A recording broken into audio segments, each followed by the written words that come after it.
we grew so fast that we had to quickly create so many new processes and establish like so many roles that it's just like, I always say like 1 year counts for 3 in a scale up.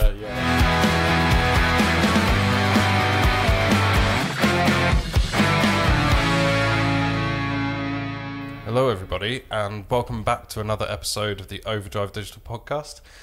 Genuinely hope you enjoy this one. If you do, please come and check us out and follow us, iTunes, Spotify, SoundCloud. Come and take a look at the blog, overdrivedigital.co.uk. So for today's episode, I'm with Anna Shutko, Product Marketing Manager at Supermetrics. Hello, Anna. Hello, and thank you very much for having me on the podcast. I'm very excited to be here. Well, thank you so much for having me. It's amazing to kind of be here, come and see the office and hang out, and thank you. So we're going to talk a bit today about product marketing and generally kind of your approach to marketing for SaaS products, right? So do you want to just give a bit of background on you and how you ended up working here at Supermetrics? Yeah, sure. So my story with Supermetrics started around 3 years ago. So I joined the company as an employee number 7, and I was the second member of the marketing team.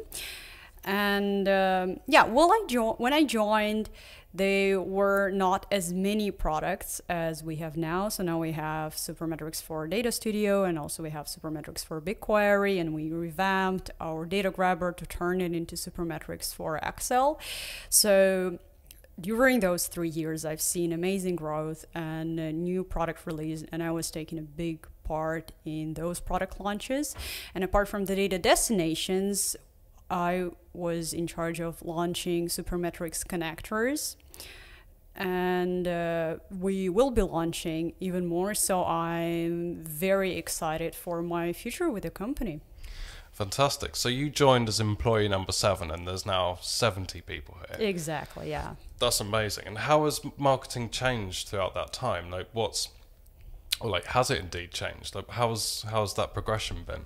Oh, there has been a huge change, and I always tell everybody the company I joined 3 years ago and the company Supermetrics is now, these are two completely different companies. As you can imagine, all the processes have changed, and the marketing team has changed a lot now.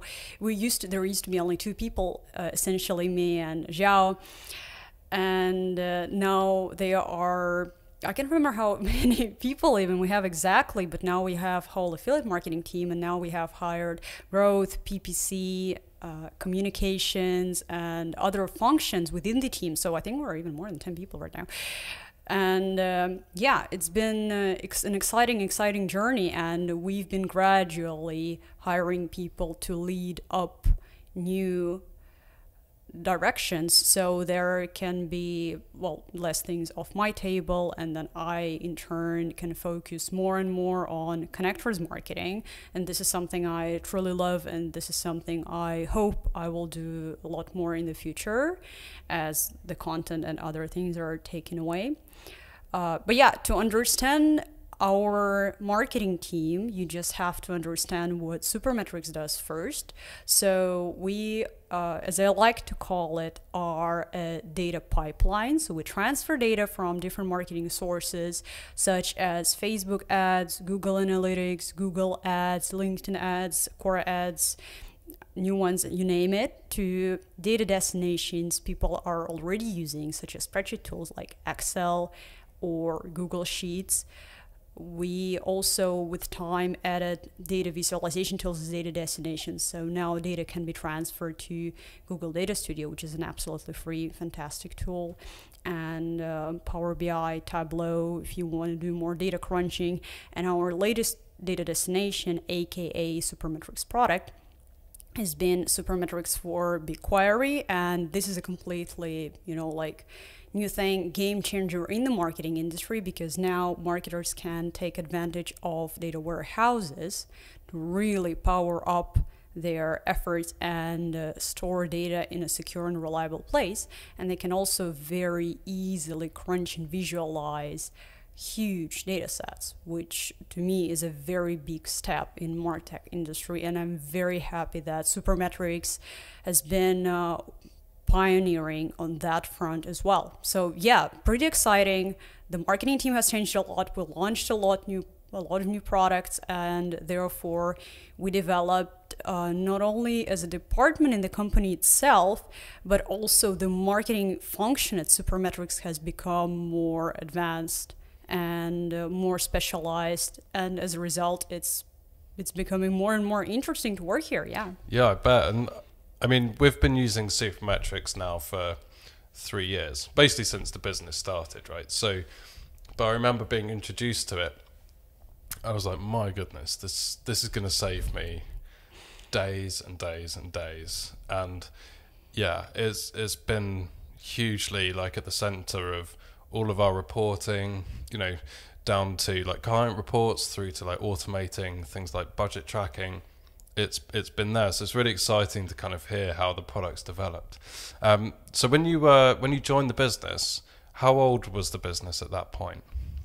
So originally, it's actually a pretty long story. So originally, our CEO and founder, Mikael, started with Supermetrics. He actually started a long time ago because he was a marketing analyst at the time. And he himself was having difficulties building those marketing reports and analyzing data because a lot of data had to be copy-pasted and that was prone to errors. That was super annoying. And so he came up with this idea for Supermetrics and started developing it. And funny thing, around the same time, so it was 2009, if I remember correctly, Google appeared with a competition. So the competition was whoever would write a script which would transfer data from a data source, I think it was Google Analytics, to spreadsheets, as in Google Sheets, would win a t-shirt. So Mikael went for it. He wrote the script. Other people did too, but Mikael's script was the one which was actually working, and that was working like wow. So it was born from the want of a t-shirt. Precisely. And this is the story we always tell everybody, and this is probably something we will tell our grandchildren as well. So yes, it was all because of the t-shirt. He did win this t-shirt. He did get it, and then he started working on the idea further, and that's when he realized that there is actually a market for this idea, that he was not the only one. But it was genuinely born out of his need to save time, make reporting more efficient, make reporting more reliable.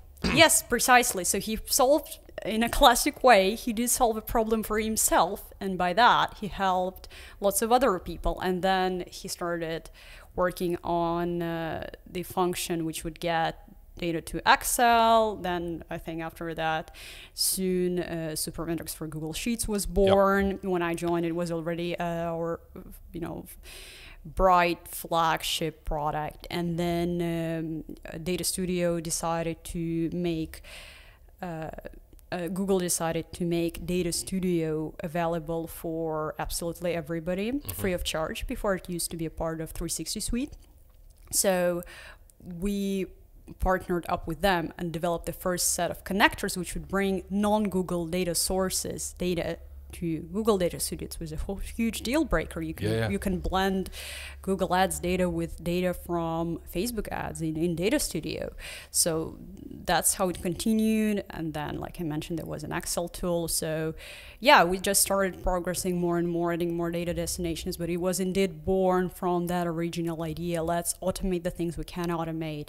Let's not spend marketers' time on boring tasks like copy pasting. Yeah, I mean, and that's exactly what it solves, right? So, so back in those early days when everything was kind of really picking up, and you had these, the Data Studio connectors and everything else coming out, like, what were the marketing activities that really, pushed that awareness to the next step? Like, is there anything specific, or was it just quite organic? And what were you doing at the time in terms of marketing? Well, we were actually doing quite many things. So yes, we did have PPC campaigns up and running. it's still a very good engine for us. And of course, we did blog and we did the newsletter, and I can talk about how we developed the newsletter also later on, because I think it's quite an interesting learning that we had. Okay. And in addition, we've always had our templates. So before, they were just Google Sheets templates. And by templates, you mean your gallery? Exactly. Yeah. So we have a gallery which works seamlessly with our add-on and with our connector. So in the sidebar, you can see the button, Launch Template Gallery, and from there you can basically choose a Google Sheets file, and the script will make a copy of it, and then automatically, as you choose data sources, the template or the copy of this template will be populated with your own data. Got you. So that's massively useful for someone getting started. They can go to the gallery or the templates. They can go, okay, I need a Google Ads template. There's one I can borrow or use, and then they can get started and customize out from there. So it's super useful. We keep saying super. Exactly. It's massively useful. But you're saying that's a really good, effective marketing tool for the business as well. It was. And as a product marketer, I always say you should know your product. Even for someone who's not a product marketer, they should still know the product, because templates, like, not only did templates allow us to, empower users to look into Supermetrics, like, hey, look, here's a perfect reporting scenario. You can plug in a template, press 3 buttons, and that's it. It's basically populated with your data. So very effortless. There was a way for them to get started building queries and pulling data they want on their own. Also, it allowed to start the trial automatically, because as soon as people start using the templates, their Supermetrics trial is activated, and then when it doesn't work, then templates stop updating automatically, so people can see Supermetrics in action. And still, templates are a perfect tool for us. Sales people use them a lot during their sales calls, because it's really, really effective. Yeah, I can well imagine. And the product's obviously like right at the core of that. Exactly. Okay, so let's talk about email, because you mentioned it a second ago there. So how does email play a part in the mix for you, and how has that developed? Yeah, so it's been also quite a journey with the email. Obviously, as our user base grow, we wanted to keep them updated on what's going in the company. And at first, it was a rather basic send out, as in, hey, look what's happening in our blog. Hey, here is like the new connector that we launched. But it wasn't super exciting, should I say. So the CTR was pretty low. And at some point, when my colleague Edward joined, we decided to rethink the way we do emailing completely. So we were thinking like, okay, we have all those new fantastic resources, but we're not just packaging them right. We cannot just, like throw in a bunch of links. So we have to give a meaning to this conversation. So what we did, instead of focusing on many things, we decided to focus only on, say, 3 core things within the email and make them sound very conversational. So from business-like, we changed our style and went into more relaxed kind of narration conversational style. In addition, we added emojis, which was a good suggestion from Edward, which made it feel like, yeah, it's like some kind of like, friendly email with which you can easily interact, and it looks and feels very welcoming.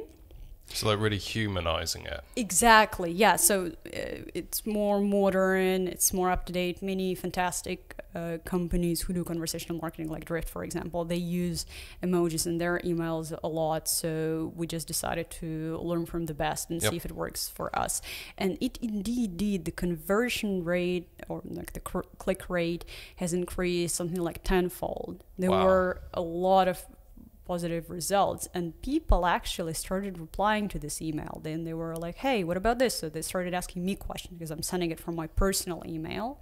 So it looked and felt very welcoming and very human, and they were more encouraged to be in this human conversation. And I think this, not only with email, this is the turn which marketing is taking in general. As our tools develop more and more and more, our communication with people has to be more and more human, because people crave for this human connection.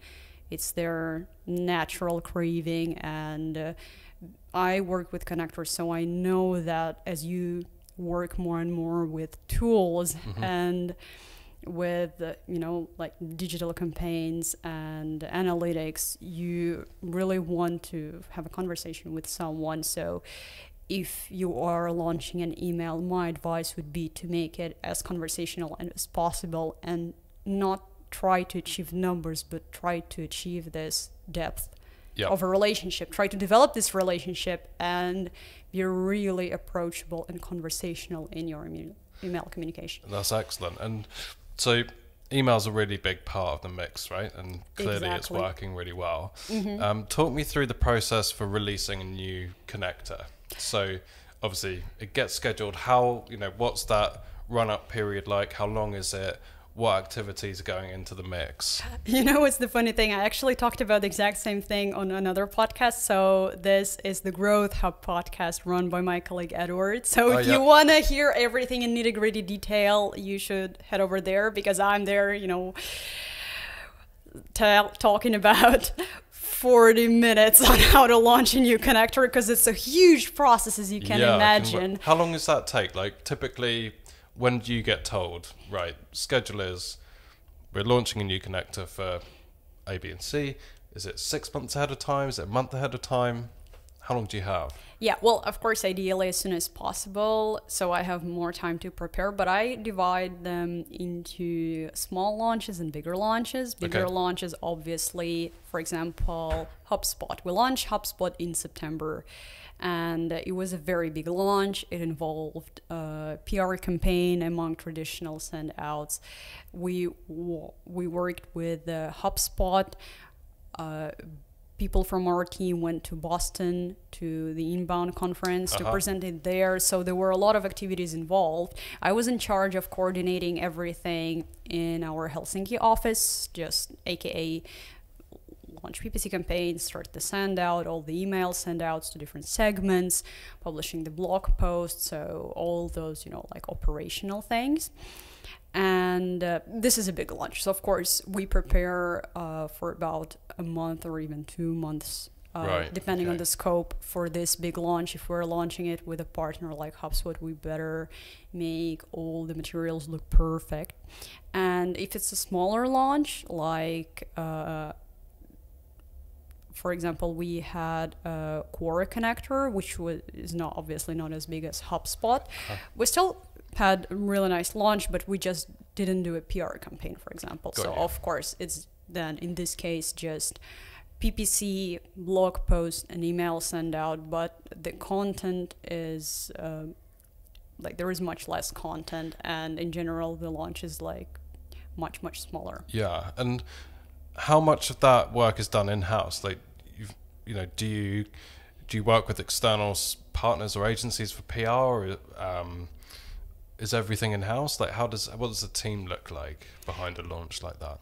Yeah, we have our director of communications, Johanna, and Johanna is our internal PR function, so to say. So she's the one who usually develops all those pitches, and based on the material we provide about the connector, she prepares all the information journalist needs to know, and the press kit, etc. Then in addition, we might partner with a data source company, and if they want to do PR on their side, they're free to do so. In this case, we just coordinate our activities together. And not only PR, so I'm very, very happy to say that we work with our partners a lot. We try to keep this close communication. So, for example, we might do a joint blog post, or say one company, our partner, publishes a blog post on their side, we publish a blog post on our side. Recently, we've been co-developing a template with one data source company, so this partnership can go in a variety of different directions, not only PR, not only these kind of So when you're working with a launch like, take the HubSpot one, for example, earlier this year, so HubSpot are getting involved with the launch, right? How much are they helping out? Like, what did they contribute towards the marketing for that launch? Oh, that usually very much depends on the connector. There is no formula which works for every single connector. Yep. And a company might contribute with contacts of their clients who are using Supermetrics, for example. They can invite or spread the word that, hey, Supermetrics is going to launch this connector. Do you want to be a test user, for example? They can provide us with insights or people whom we can contact to ask more about the connector. So there can be marketing help, like let's write a blog post together, let's develop a template together, or they can be this more informational help. Hey, let me connect you to someone who knows more about this.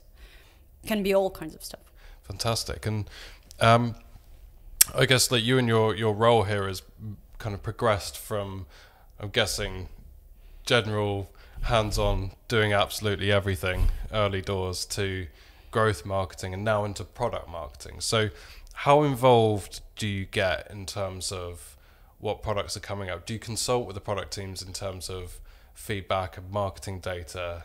Like, what's your day-to-day in terms of product marketing? Yeah, like I already mentioned, I was very much marketing generalist, and now I'm trying to move towards connectors marketing, already heading up connectors marketing, but also, of course, I need to help onboard new team members, and after that, I'm going to be involved in connectors activities more and more and more. So now one of our colleagues has decided to change roles, so she has become a product manager for connectors. It's a big change within the team, and that happened just recently, which is super awesome because she already has all the knowledge and skills and the insider knowledge to kick off that function and really help me with the schedules, what's coming up next, etc. So usually the connectors team, aka developers, talk to the product manager, now our newly appointed product manager, and then they work on the connector roadmap together. They invite the test users who test the connector, and only when the connector is more or less working, when all the main metrics and dimensions are in place, and we try to develop every single connector in a very, very professional, detailed fashion. So we don't throw in 5 metrics and 3 dimensions and call it a day. No, if we're developing, say, HubSpot, we develop a lot of metrics and dimensions, including custom metrics and dimensions, which are very difficult to coordinate and develop.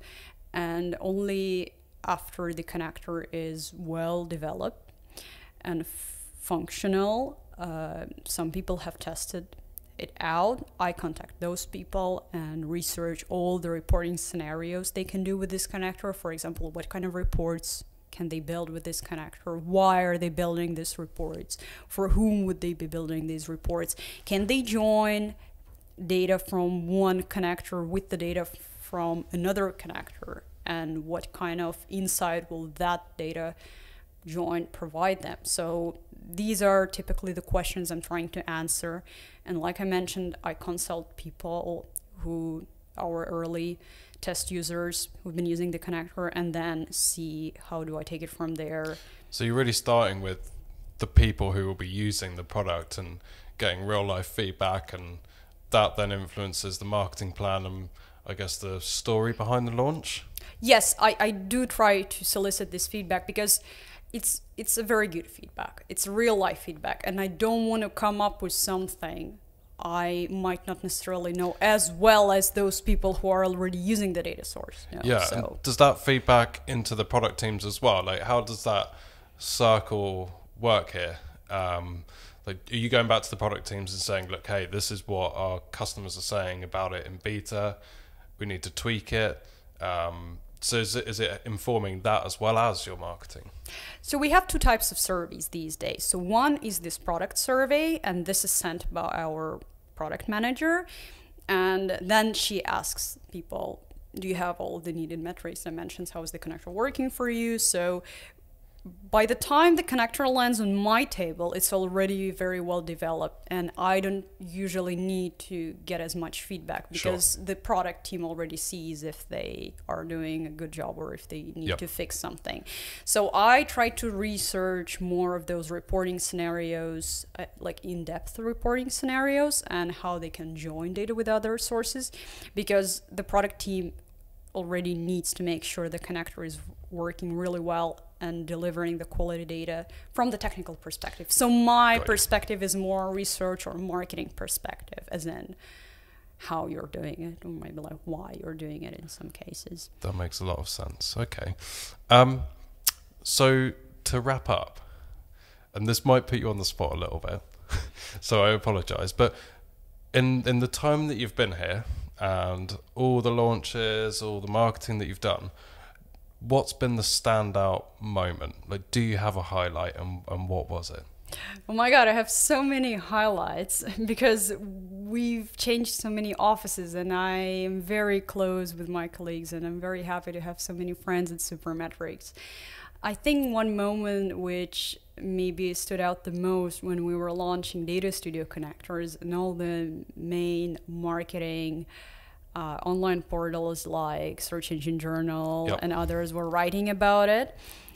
I remember we were all collectively launching it like at 10 p.m. or something, our time, because it was morning time in the US. And when we actually launched it, so we sent the email, we published the blog post, etc., etc., etc. And we, like, when we first launched them, when we first saw people's feedback, and these were the absolute, like really, we had the biggest number of connectors.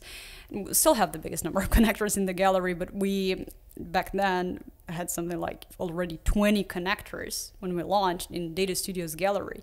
And I can see that, like, from one idea, it all came to real life, and all the main all the key marketers and everybody is writing about us and talking about us. And for me, being a part of this team, like, who launched such an amazing product, it was really fantastic. It was a dream come true, and I am very happy with the opportunities I get here, and like that must have been such a really buzz. Enjoy. Yeah, and I always say I grew up with Supermetrics because that's true. Because by the time like I've been here, I started at Supermetrics, I was something like 20 or 21.